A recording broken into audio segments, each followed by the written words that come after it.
मेरे बस्ती में सबसे पहले कोरोना का जो मरीज़ था मैं था। अस्सलामुअलैकुम वरहमतुल्लाहि वबरकातुहू। Welcome to back my new blog. Friends, एक बार फिर से हुसैन उल्टी बात में आप सभी का इस्तकबाल है। दोस्त, अभी फ़िलहाल मैं बिराटनगर में हूँ और से लिच्ची मैं ये कहना चाहता हूँ यार, जब मुसीबत आती है ना, चौतरफा मुसीबत एक तरफ से नहीं आती है। बहुत परेशान हूँ आज मैं यार। पिछले साल इसी वक्त में, जैसे कि मकई का सीज़न चल रहा है अभी, और लिच्ची को देख के कोरोना काल की बातें याद आ गई। इसलिए मैं चाहता हूँ कि आप लोगों तक भी पहुँचाओ। मेरे बस्ती में सबसे पहले कोरोना का जो मरीज़ था मैं था। वह यूँ था कि उस वक्त चारों तरफ हंगामा था। कोरोना के नाम से ही लोग डर और खौफ व हिरास का शिकार थे। बहुत सारे लोग मरीज़ के मर्ज़ की वजह से नहीं, बल्कि खौफ व हिरास की वजह से मर चुके थे, और बहुत सारे नाम सुनते ही सब दूर भागते थे। तो इन तमाम चीज़ों के बावजूद कोरोना मेरे पास आया और मेरे साथ जुड़ गया। तो मुझे ठंडी लगी थी, यानी सर भारी होने लगा था। बदन हाथ ऐसा लग रहा था कि बिल्कुल टूट टूट गया है। उसके बाद यहाँ लोगों में एक शोर बपा था कि कोई भी डॉक्टर को नहीं दिखाएगा, जो भी डॉक्टर को दिखाएगा उसको क्वारंटाइन में रख देगा, और वहाँ कुछ ख़ास उसकी मतलब देख रेख नहीं होगी। लेकिन कुछ डॉक्टरों की वजह से मैंने मशवरा लिया, तो उन्होंने पूछा कि नहीं आके दिखा लो, बेहतर होगा। तो आखिरकार मैं गया, दिखाया। जब चेक किया, चेक करने के बाद मेरा पॉजिटिव आया। पॉजिटिव जैसे आया, उस वक्त भी मैंने समझता था पॉजिटिव क्या है, नेगेटिव क्या है। पॉजिटिव के बने है, नेगेटिव के बने नहीं है। तो जब पॉजिटिव आ गया, थोड़ी देर में मैं घर पहुंचा भी नहीं था, पूरे गांव में हंगामा हो गया।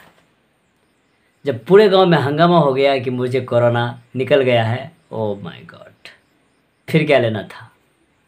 तमाम लोग अपने बच्चों को, अपने भाई बहनों को, माँओं को, सबको मना कर दिया मुझसे मिलने के लिए। और मैं एक ऐसा शख्स हूँ जो कम से कम मेरे पास उस वक्त 5-10 दोस्त रहते थे, यार रहते थे, और बच्चों को मैं पढ़ाता था। उसके अलावा भी मतलब सभी लोग ऐसे करने लगे, क्या बताऊँ। उसके बावजूद जब ये कोरोना मोहतरम मेरे साथ रहा तकरीबन 15-16 दिन, लेकिन मुझे बिल्कुल भी डर नहीं था। तो उसके बाद दिन ब दिन ये हो प्रोसेस रहा। दवाई मैं खाया, खाने के बाद 2 से या 3 दिन गुजरा ही था कि मेरे जो सूंघने की जो सलाहियत थी बिल्कुल ख़त्म हो गया। अजीब अजीब तरीके की मतलब बदबू आ रही थी, कोई भी चीज़ अच्छा नहीं लग रहा था।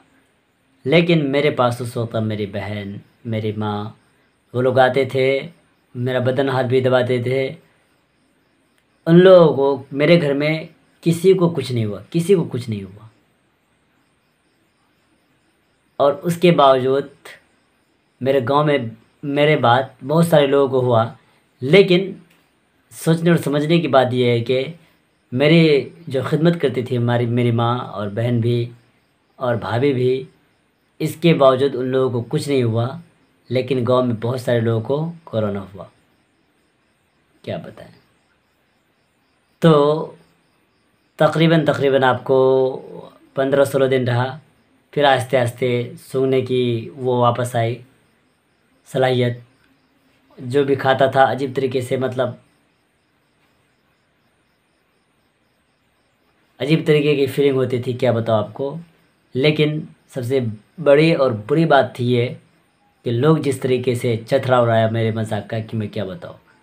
लेकिन जब मेरा छूटा तो बहुत सारे लोगों को ऐसी बीमारी लायक हुई।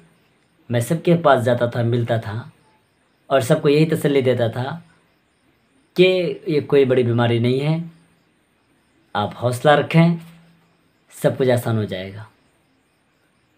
तो ये थी जब कोरोना हमारे पास आया था तो उसकी एक छोटी सी कहानी। तो मैं ये कहना चाहूँगा इस कहानी से